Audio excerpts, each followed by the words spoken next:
All right, everybody, welcome back to the podcast. Happy to welcome today Tom Nichols. He is a staff writer for The Atlantic and a friend of the show. Tom Nichols, welcome back to the news. Yeah, good to be back with you, Matt. Great to talk with you. And I want to start on some somewhat light. You never know how these things will shake out. But this weird story about Taylor Swift. I don't even know. I'll set it up a little bit, right? I think everyone probably knows a little bit about this, but obviously Taylor Swift is the most famous pop star in America. She's dating Travis Kelce, who's the tight end star, heading to the Hall of Fame player for the Kansas City Chiefs. They won on Sunday. They beat the Baltimore Ravens. They're heading to the Super Bowl. And there are people on kind of right wing people, paranoid types on social media who are saying that there is some sort of this is all a conspiracy theory. Tom, what do you make of this? Well, it tells you Deep how state. Well, first of all, I keep laughing because remember, I'm not a sports guy. So, like Travis Kelce, Kansas, I didn't know about the Super Bowl until you just told me 10 seconds ago. But every time I've heard this, I keep thinking of the X-Files where the cigarette smoking man says, like it was a great episode where they, kind of played it for laughs a little bit. He's like, and, we're going to fix the Oscars and, and then he says, and the Bills never win a Super Bowl as long as I'm alive. That never happens. And I'm like, come on, guys. They missed that field goal. It was wide right. The American right has become a dangerous parody of itself that it literally is now at kind of like X-Files level of conspiracy theories. But I think there are, I'll put on my scholarly cap for a minute because I wrote a large chunk of a book about this. There's several reasons. Death of Expertise and Our Own Worst Enemy, both of which talk about conspiracy theories and, people just kind of getting caught up in that. And there's a lot of reasons for it. One, I think, is that in isolation from other human beings, people really want to believe that they represent the majority view of things. And they just have a hard time accepting that millions of other people don't agree with them. And so when they are rebuffed politically or they see outcomes that they don't like, or, in this case, I think they're looking ahead at 24 and saying that their guy could lose. They construct very elaborate reasons why that's not their fault and why it happens despite how popular they and their guy and their ideas are. Because only a really big conspiracy could thwart the things that they want. But there's also this huge, weird streak of narcissism involved in all of this where, it's like me and my political movement, we are so important that Taylor Swift's entire existence and career is merely there to screw with me. Like this whole thing was planted, 15 years ago. Yeah. And 2006 is when her song Tim McGraw became her first country hit before she made the crossover. So, yeah, this is a long game, a long time. Right. Yeah. And I think also it just makes, I think for people, and this is the third and last thing I'll say about it, I think for people who are just constantly bored by sort of the grind of daily life, this makes life interesting. I mean, that means that you're not just surrounded by pop stars and athletes. You are in the middle of this giant, Hollywood movie. Where, beautiful pop star and famous athlete are conniving together to deprive you, and it's just, I mean, it's silly, it's childish, but it's also dangerous because this is getting to be like QAnon levels of kookiness again. And, I think, well, look, I it's bad for the country, but I really think it's genuinely dangerous when people believe stuff this crazy. Well, okay. So in this case, I think it could. So there is a potential it could be dangerous for Taylor Swift in terms of her security, or Jason or Travis Kelce.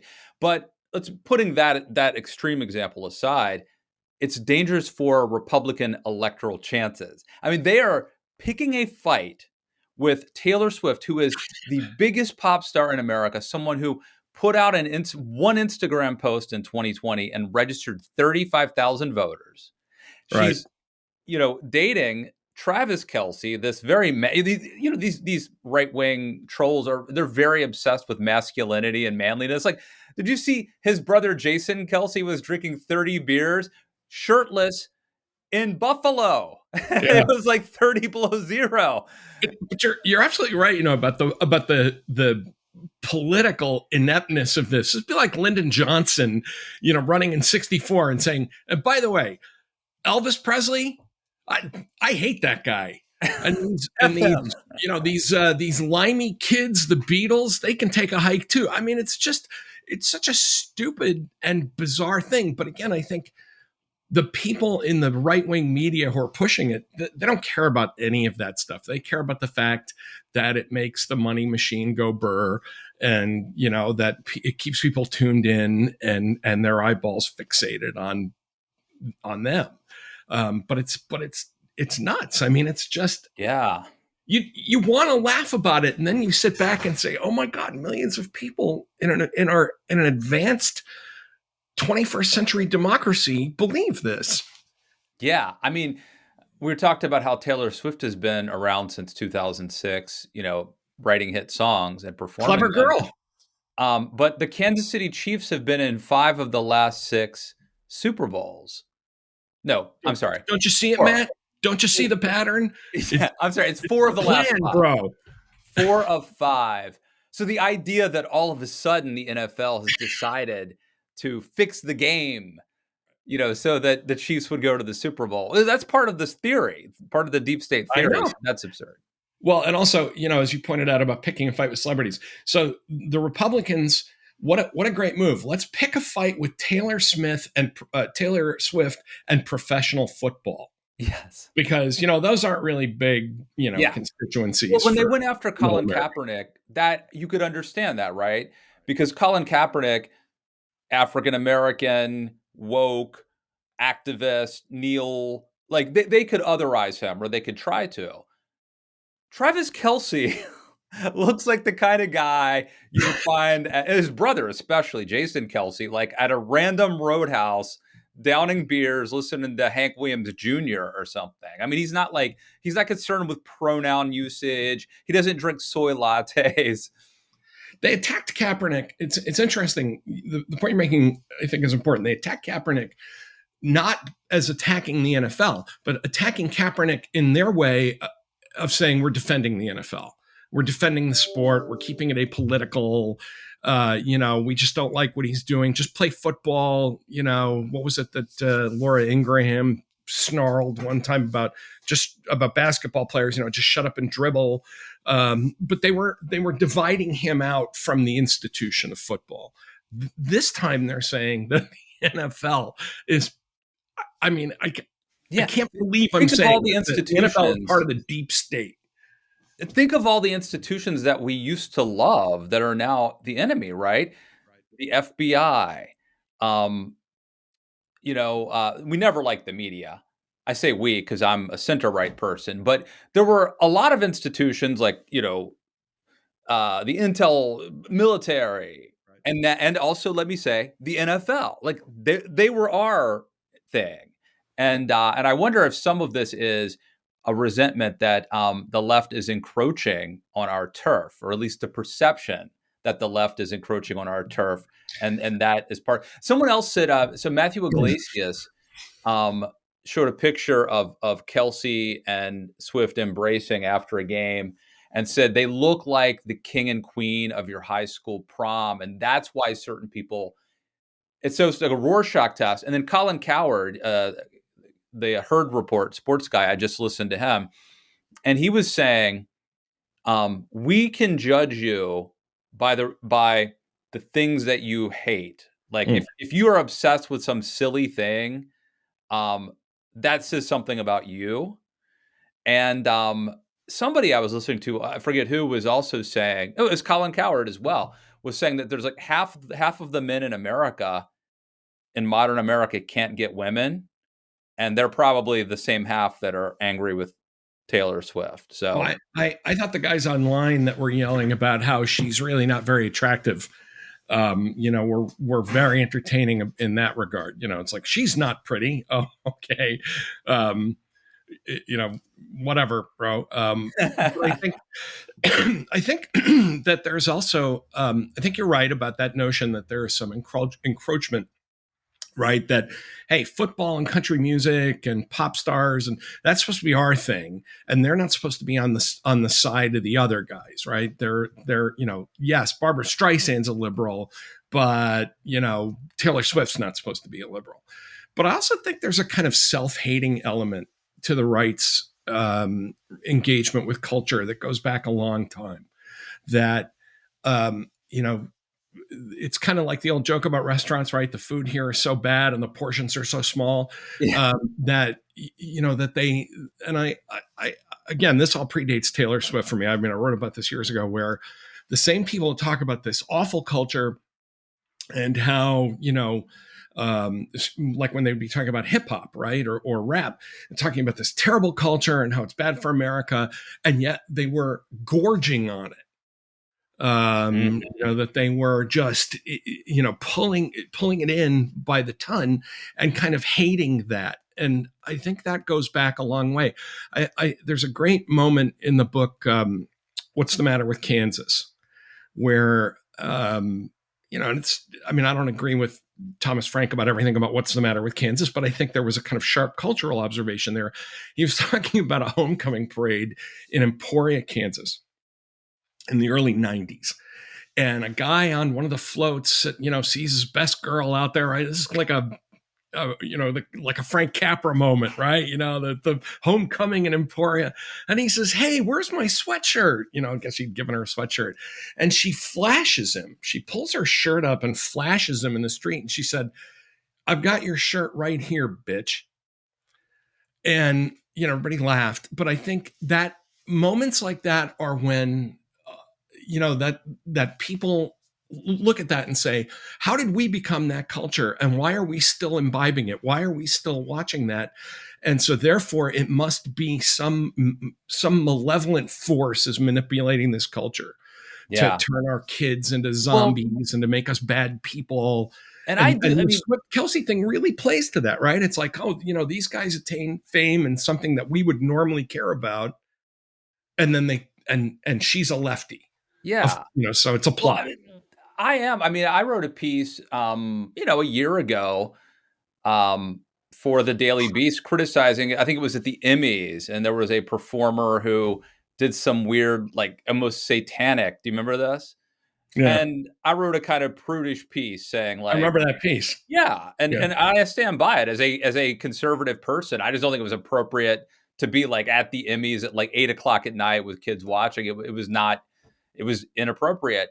But look, I think that as far as I can tell, Travis Kelce and Taylor Swift are positive role models, and I've seen stories projecting that if they get married, there's going to be a whole bunch of people getting married, and if they have kids, there's going to be a baby boom. Like, hmm that's how popular she is, and, like it or not, she is an influencer, and people, if you want more kids, like, maybe root for them to get busy, maybe get married first and then. but that's why I brought up the homecoming parade example, right? Because if the culture has that much influence on your kids, and it represents something you don't like, in whether it's hip hop, or whether it's Joe Biden or whatever, you just assume that instead of saying that the problem is that we are the consumers of that culture, right?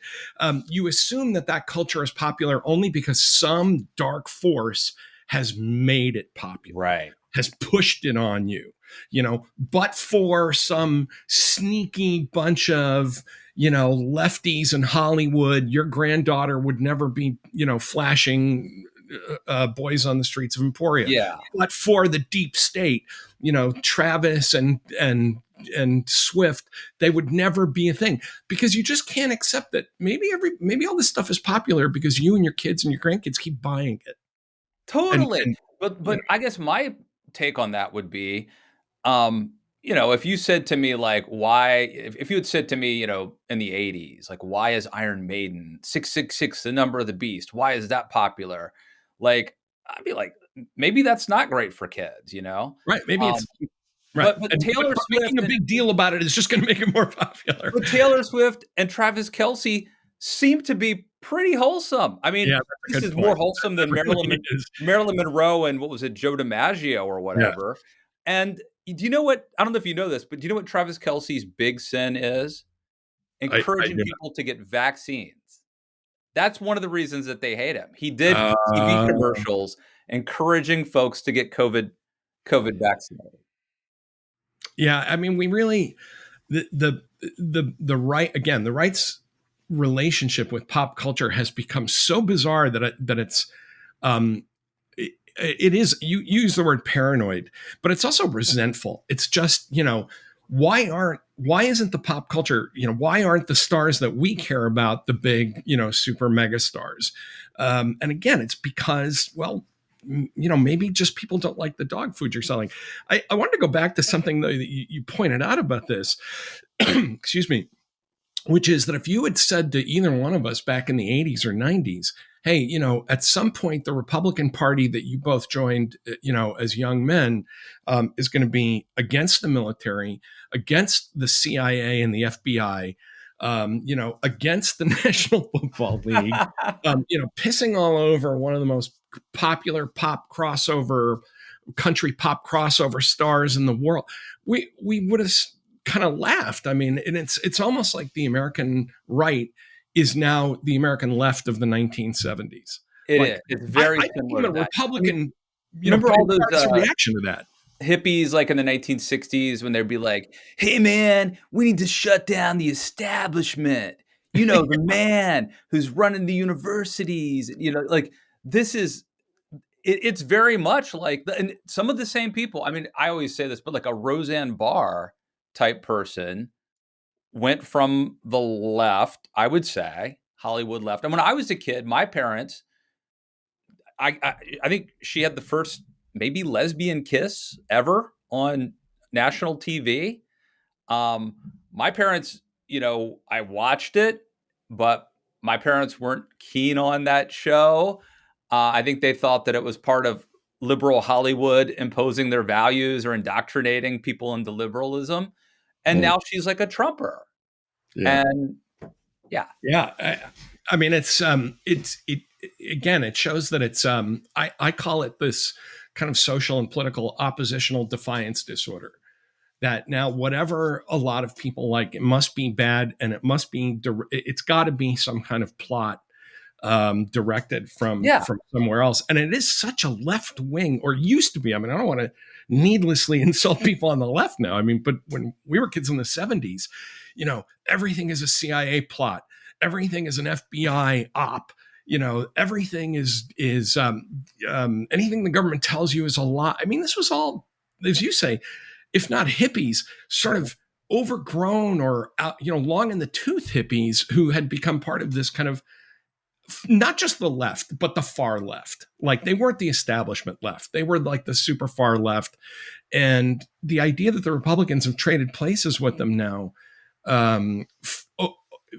over nothing. I mean, yeah. because at And least then the also, left back then could say, I'll just say the left back then could say, we lost on a lot of our most important issues, and we've lived through a time, the civil rights struggle and Vietnam and Cold War and all these terrible things. The right adopted all these. At the moment, they became the political majority in the country. yeah, yeah. I This mean, it's this is a insane. dated reference, but um, the Hamilton musical. I feel like the Hamilton musical is maybe the most important and positive piece of art of the 21st century. Here you had um, the founding fathers becoming relevant and cool and being introduced to different demographics and a different generation and in a way that I think honored them by and large. And somehow you may recall, but the MAGA right found like was able to cast them as like somehow evil too, right? But they can't. That's in part because now everything is political, and we politics is the national religion now. And so the idea of separating the art from the artist, is impossible. People always thought, of course, I was a young conservative, young Reaganite like but one of my favorite albums from the 80s was um, Bruce Cockburn, Canadian lefty, had an album called Stealing Fire. It had some great songs. If I Had a Rocket Launcher, I know Lovers that in a Dangerous song. Time. If I had a rocket launcher, some blankety blank would pay. Yeah, some Death Squad Lord in Guatemala. And it was all very lefty stuff, but it was good music. It was well written. I could enjoy it and not have to, really imbibe the politics of it. And I could say, yeah, okay, I wish you were just as concerned about kids in Afghanistan and Poland, but okay, it's a good song and I like it. Yeah. People can't do that anymore. I mean, Yeah, but literally, they could walk the into reason a I know restaurant. that song, and isn't I don't believe in guarded borders and I don't believe in hate. I'm trying to think of some of the lyrics. That's a great song. But as a young conservative of a certain time, if you boycotted people you didn't agree with, there would have been very little good music to Watching listen Lawrence Welk. You'd be watching like PBS at 9 o'clock at night, and that's it. So we Um, had to be kind of open-minded about that, and some of it, frankly, some of the left-leaning people put out music that maybe, like, John Mellencamp, Bruce Springsteen wrote songs that um, I can embrace, even if they maybe accidentally. It's sort of like Hollywood sometimes accidentally makes conservative movies, with conservative themes. I think the music industry sometimes accidentally writes conservative. Look, what about how Madonna's many of our "Papa how many Don't of our Preach"? Right? what's that? Madonna's "Papa Don't Preach." I'm keeping my baby, right? Anti-abortion song, right? Yeah, and Or then I was going to say, how many of our cohort in the 80s realized that Born in the USA was a protest song? Reagan played it, I think, at rallies, Like, but hey, maybe that was guys, co-opting it. I like the song, but you might want to listen to the lyrics a little more closely there. Uh, Wham had the shirt "Choose Choose Life," life. which I Yes. like as well. Yep. So You're right. I mean, but it was also, I think, a more mature culture that said, "Listen, I can like things and not. I can like things and not like the artist, and I can even like things and not like the message, but I can appreciate good art." I think we've reached a point today where somebody could walk into a gourmet restaurant, have the best meal of their lives, and the chef could come out and say, "Oh yeah, I'm a big Biden supporter and I donate to the DNC," and there'd be people like just would have to throw it up right there and say, "Worst thing I ever tasted. Could not allow this to remain in my body," because we have just made we have filled an empty place in ourselves with politics as a form of religion and yeah, struggle. I completely agree with that, and I think that I mean, so I have a thing I do when I give speeches. Mhm. Um, I show I do like a PowerPoint, and I'll show a picture of the 1995 Orioles game where Cal Ripken broke Lou Gehrig's consecutive game streak. And I show them like the audience. And if you ever look at the crowd, it's really weird. Everybody there is wearing like it's an Orioles game, it's at Camden Yards, but people are wearing like white button-down shirts or blue polos or green. Nobody. So, and then I show them a picture from 2014. Every single person in the crowd is wearing like an orange jersey. And at some point, we started dressing in the uniform. And then I show them a picture of a Trump rally, and every single person is wearing a red MAGA hat. Yeah. And I think it is interesting that we've become more tribalistic. We're wearing the uniform, the team uniform. And I do think that it has supplanted other things, including God or religion, as being the most important thing in a lot of people's lives.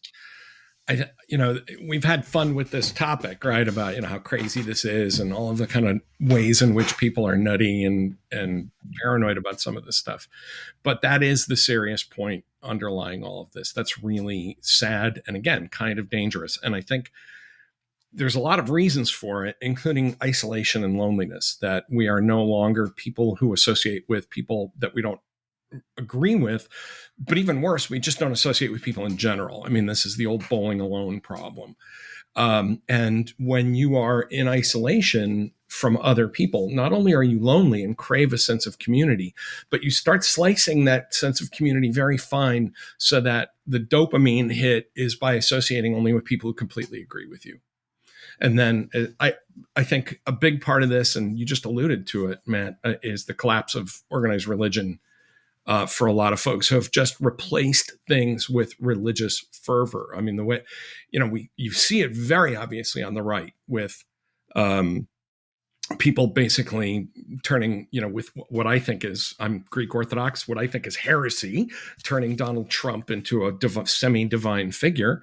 But I also think you do see it on the left with, it strikes me how many people talk about the problem of climate change, which is a real thing, really happening, has to be dealt with. But they talk about it almost in a kind of religious, intolerantly religious way, that you're either, completely a believer and with me on this in every way, or I cast you out into the cold and the dark. And I think that's because people need to have something at the center of their lives that they believe in. And that used to not just be religion. It used to be family. It used to be community. It used to be some shared sense of destiny in America. But we've turned in on ourselves. We are frighteningly narcissistic. We are a lonelier people than we've ever been. I mean, what's one of the things that really strikes me is we're all very connected electronically, but Americans and other developed nations report higher levels of loneliness.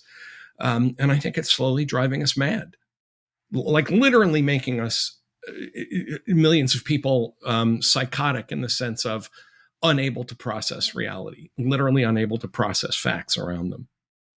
And that scares me.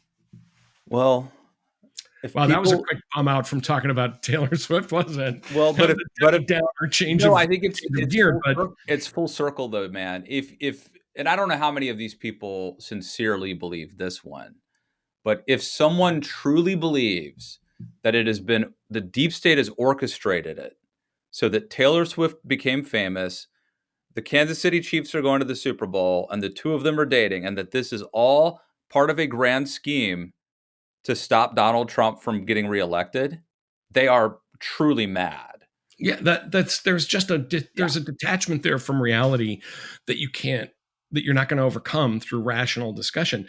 I don't, you raise an interesting point about, do people really believe it, or is it part of the tribal experience to say that you believe it? I have sheltered a theory for years that people who claim to be flat earthers are, attention, just lonely and attention seeking. They just want somebody to come and argue with them for hours about whether the world is flat, because they just want someone to talk to them about anything.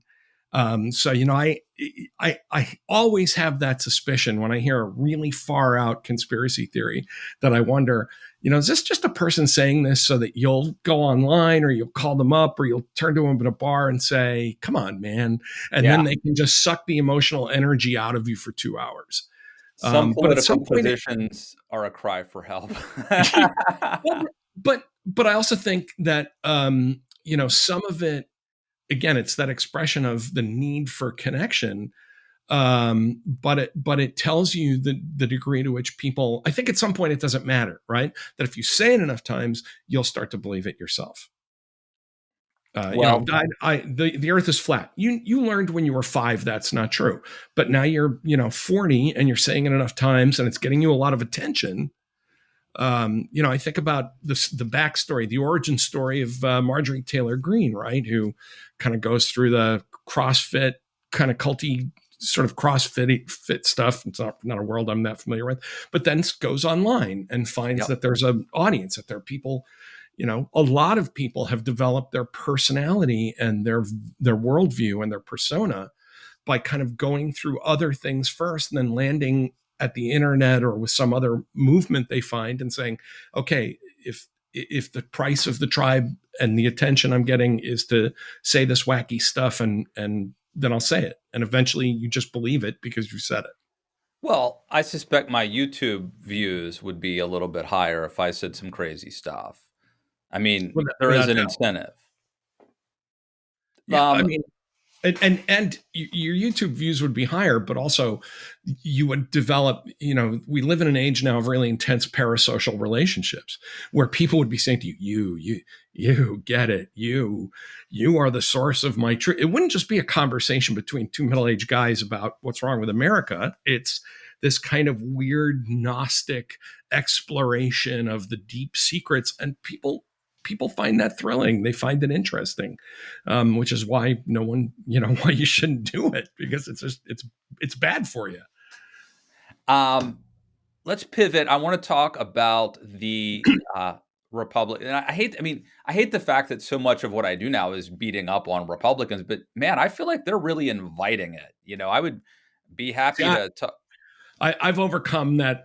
But yes, Well, okay, but as like you say, it becomes like you almost can't help it. But I'm you sorry, I didn't mean can't to interrupt. help it if unless you go out of your way to talk about Hunter Biden or something, right? But look, if we're in the news today, I think it's a big story. Um, we've got this. It's not a bill yet, but there's this bipartisan deal coming together, which would fund Ukraine, something I believe in, and it would address the border. And we don't know exactly the details, but people like Senator Lankford, conservative Republican from Oklahoma, Mitch McConnell, others say like this is the best deal you could possibly ever get. It doesn't get better than this. Donald Trump has come out and said, do not support this bill uh, because it's giving Joe Biden a win. We don't want Right, to and do that. saying that part out loud. That's the crazy thing and I'm not even sure it's going to hurt them, but Mm. that should be the end of the campaign right there. You feel bad about picking on Republicans because you still think of them as a normal political party. I keep And I'm not hoping. being facetious. I mean, they have ceased to, and I've written this before. I wrote about Lankford yesterday in the Atlantic. They have ceased to function like a political party. They don't. None of the things I was, as I was an academic for 35 years. I was working political scientist. The Republicans do not function in any way that is identifiable as a political party. It's a cult of personality. It's a celebrity vehicle. It's a fundraising operation organized around a few groups. And, but it's not actually a political party. And that once you kind of internalize that, a lot of what happens afterward makes a lot more sense. I think the thing that is mystifying, as you just pointed out, is there doesn't seem to be much of a price for it. Yeah. Normally, if somebody comes out and says, "Listen, screw the country because it's good for me." Now, look, you and I are not kids. We've both been around politics for a long time. We know that politicians will do that and say, "No, I'm not going to let this deal go You through." got to pretend that you're trying to pass the bill.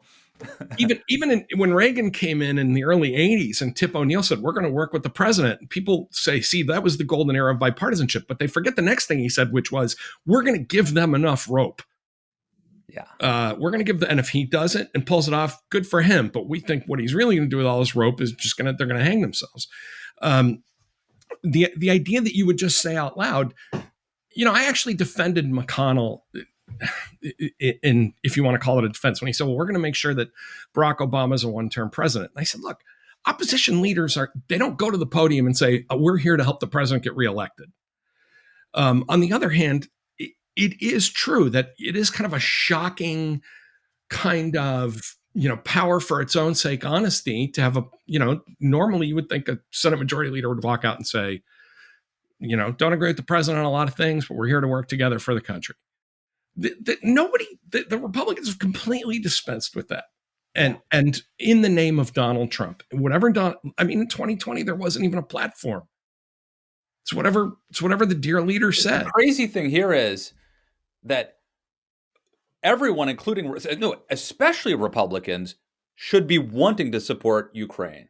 Mm-hmm. But because Republicans don't want to support Ukraine, Democrats said, okay, to get you to support Ukraine, we'll give you something you really want. We'll give you something on the border. But it's not about policy, man. And now that's not enough. But it's not, because it was never going to be enough. Matt, we know you don't like pizza anymore. We're going to throw in some beer. And I'm like, do not give her the victory of taking me out for pizza and beer. Yeah. That's not happening. Do not give her the satisfaction. It's absolutely insane.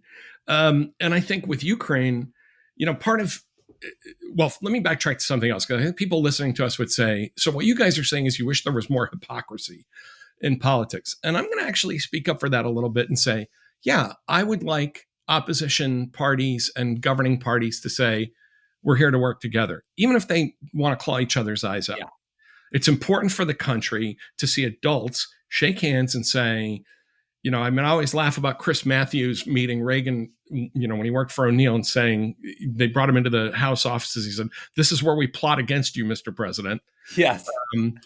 But everybody understood, right? And at the other end of Pennsylvania Avenue, that's our war room, and we'll get stuff done. But that doesn't mean we're here to help each other get reelected. Yeah. All of that's gone. People fetishize honesty and openness, but in reality, um, Anyone who's ever been shamelessly, asked, "Do these pants make my ass look fat?"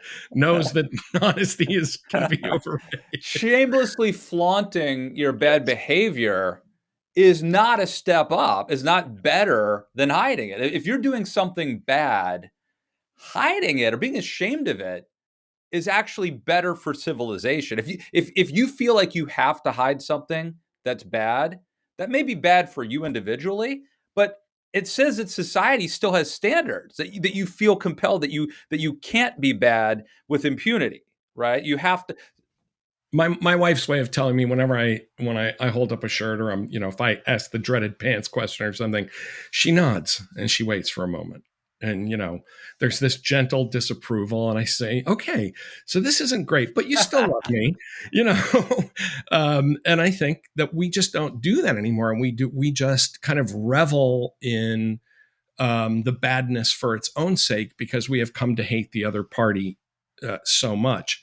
And I think that has absolutely destroyed us. It comes back to this problem about why politics is at our center.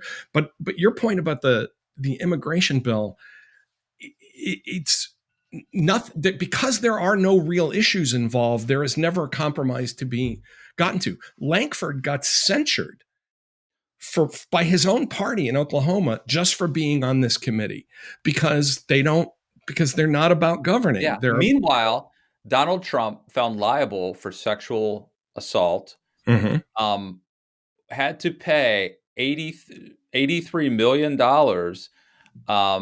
for on top of the $5 he's already has to pay for the first time. For what was it that he got? What was the fine? Because the first defamation. A defamation suit. So, but he has not been sanctioned or censured by the Republican Party, correct? No, because that's because they're enjoying. They kind of enjoy the bad boy business because it makes other people angry. Because Lankford said that this bill, we should do something on the border. We should pass legislation and work with Joe Biden, admittedly, to pass legislation to stop border crossings. Lankford got censured. Trump, has found liable, and this defamation suit loses it. Not censured by the Republican Party. No, I mean, how far back do you want to go on this? I mean, John McCain, Gold Star families, never censured, never held responsible, because this is not about politics and it's not about policy. It's about, again, this kind of deep-seated resentment and tribalism, where you're just on the team and your guy. It's kind of like back, when we were kids and they used to celebrate the bad boys of hockey. Like that, we love that guy because he'll start a fight. You're not actually there to see a hockey game. You're there to see that guy, crash into somebody and start a fist fight on the ice. And that's a problem when politics becomes about that. Yeah. What's the old joke? I went to see a boxing I was going to say with Ukraine, I went to see a fight in a hockey game broke out. Is that what it was? Exactly. And a hockey game broke out. But the Ukraine thing, I think, is it's tragic. It's terribly important, and it's tragic. But I think it's important to remember too that Republicans are carrying Donald Trump's grudge here, because Ukraine to them is synonymous with impeachment. That's true, totally. But I also think that there is a Tucker Carlson aspect that's not about getting revenge for Donald Trump. It's this isolationist vibe. And I don't fully understand it. But I think if I had to, I would say that the people on the right are like the people on the left. They don't really think America is that great. And and that noble, and therefore they don't really want to export any of our values anywhere else in the world. The And then people they like Russia. That's the other thing. They like Yeah, Russia. that's something I was going to bring up. They think of Putin as defender of Christian traditional, whispered in parentheses white, Europe. Um, I'm going to speak up for friends on the left that you're right that the right is like the old left of the 60s and 70s, where America is evil, its footprint must be reduced in the world. I mean, there's still some of that hangover, but it's interesting to see the Democrats have had to kind of look back and say, hey, we're now the vessel of internationalism and American exceptionalism and NATO leadership and all of those things. And a lot of that comes from Biden because of 47 years in the Senate. But it's another weird place where the parties have done this kind of strange exchange of places. The isolationism, I think, you got me thinking about that when you were like, why this kind of weird place that it comes from. I think in part because foreign policy is so much the province of experts, people with a lot of education, people with a lot of experience, people who speak foreign languages and work in faraway bureaucracies in Washington, inside the Beltway. The populist nativist response to internationalism is isolationism, because then it puts you back in control of it, right? You, the populist right-wing voter, you don't understand anything about arms control treaties, international trade, how NATO works, where Ukraine is. You don't care about any of that stuff. But if you say the hell with all of that, then it comes back into your hands. You say, well, I don't know how to do any of that, but I know how to cut off money and keep American troops, at Fort Drum instead of in Afghanistan. What's I so think that's a annoying part of about it to me, it's not the people who sincerely believe it, because there've always been, this is, isolationism's I'm going to say respected, but a valid political the philosophy. ghost of Robert Taft is looking down on us. And so if someone sincerely believes that, then that's up to them. I disagree. I'm an internationalist. Um, and frankly, because I just don't think anything else is tenable. I wish that we lived in a world where we didn't have to worry about the rest of the world. I just don't think in the 21st century we have that luxury. I think we need to be proactive and having institutions and helping to shape what's going to bury your head under the sand, all that, what's the line? You may be done with war, but war is not done with you, right? I Yeah, feel that way about the world. But here's what bothers me, Tom. It's not the people who truly buy into that philosophy. It's the people like Vivek Ramaswamy we or know better. Yeah. what's his name, senator from Missouri, Josh Hawley. Yeah. If 15 years ago they would have been George W. Bush compassionate conservatives, and that's what bothers me is all the bandwagon effect of this. Well, they know better. And that's the part that Exactly. really that's the part that really, I think, um, you know, um, for me, where this becomes less a political issue and just one that really just makes me angry. That when you see somebody like Ted Cruz or Josh Hawley or JD Vance or Ramaswamy or others, look, they know better. They know how the planet works. They know, for example, and in a better time they would tell their constituents this, that American leadership in the world and institutions like NATO and global a global military presence actually supports the American standard of living. Because Americans have never seen what it looks like if they don't control, or I shouldn't say control, if American rules in concert with the rest of the world are what govern the world's waterways, for example. We're Americans not have even just going to talk never. about the Houthis Yeah, well, and all or that. shutting down the Suez Canal or the Panama Canal or the Straits of Molucca. I mean, Americans have never lived in that world, and they got a little taste of it during the pandemic, right, when supply chains started to fray and get bottlenecked. But imagine that happening not because of an unforeseeable disaster that is temporary and that all the countries of the world are trying to resolve. But imagine that happens because America's enemies have decided that that's the new way the world works. that the supply chains are at the mercy of not Washington and London and Brussels rules, but at Beijing and Moscow and Pyongyang rules. And these Republicans know better. They could explain that to their constituents, say, look, there is a reason the U.S. Navy patrols the seas, and that we're going to not let the Houthis do what they're doing, and that we have a presence in far-flung corners of the world. But they don't. They nod and they, fist pump, and they encourage this kind of willful ignorance, and shame on them. I mean, that's all I can think of when I see them doing this, is that these are people who just have no shame. The haters are going to hate, hate, hate. Tom Nichols, a pleasure, man. Anything anything you want to plug? How do we follow you on Twitter? All that stuff. Well, thanks. And yes, the haters are going to, two old school Reagan era internationalists. I feel like, this was a meeting of the unicorns, what's left of us. But I have a new edition of The Death of Expertise drops next month. And you can find me at The Atlantic, where I write the daily, where I'm part of the group of writers that do handle the daily newsletter, and on social media of any kind as Radio Free Tom. Awesome. Tom Nichols, thank you for coming back to the news. Thanks for having me, Matt. Good to see you again.